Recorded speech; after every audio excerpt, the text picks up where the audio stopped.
We had thunderstorms for Friday night. We had thunderstorms for Saturday night. And right now we're getting not thunderstorms, just some mist over the Springfield area. That's going to be kind of a sign of us transitioning away from the aggressive storms and the aggressive rainfall totals that we've been seeing. Still expect rain for Memorial Day, just not going to be anything as severe as intense as what we have been experiencing over the last couple of days. Something that has been nice with this Memorial Day weekend is most of the rain's been coming at night, wrapping up in that early morning hour, which means people have had some time to get outside and to have some activities still happening, but a massive amount of rain has just been dumped over the Ozarks. Look at this kind of band. This is the last 48 hours, and anywhere where you see these kind of pink colors that are popping out, that is at least a half a foot of rainfall. The majority of the Ozarks, somewhere between 2 to 3 inches, and then we have pockets like this where you can see 8 inches over in Ozark and Douglas County, 6 inches, 7 inches of rainfall. It has been a lot. That's why we're seeing all this concern with flooding.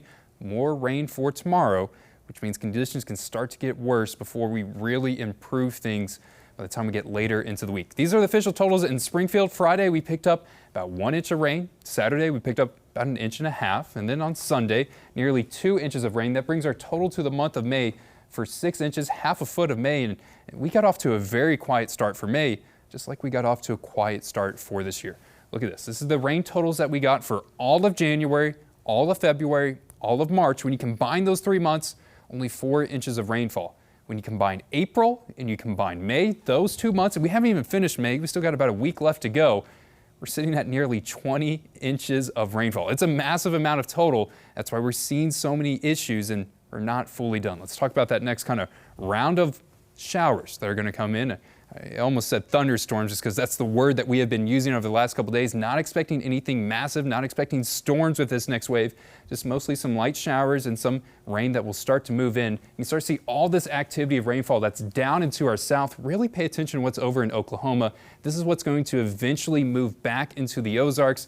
I think by the time we get past that midnight hour, we can start to see rain that's going to creep in along the state line for really northwest Arkansas, southwest Missouri, and then it gets closer into the Springfield area by the time we get into that late morning hour. I think it's really that midday hour that will have rain moving into really the majority of the Ozarks, becomes more widespread. This could come with some rumbles of thunder.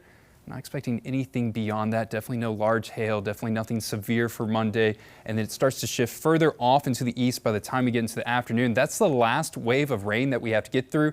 There's a chance we could see some showers happening on Tuesday. That won't be really for everyone. Kind of cloudy conditions will be staying in place for Tuesday as well. Here's the rain total. So take what you have already gotten over the last couple days and tack this on. I think here in Springfield, somewhere between 1/2 inch to 1 inch of rainfall is what we're expecting for Memorial Day. And you can almost see totals where 1 to 2 inches will be kind of common for areas that are really south of I-44.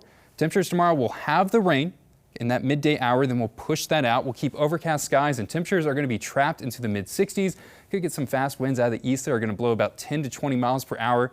And the big question is, when can we shake this pattern? When can we start to get sunnier conditions and drier weather that will be returning?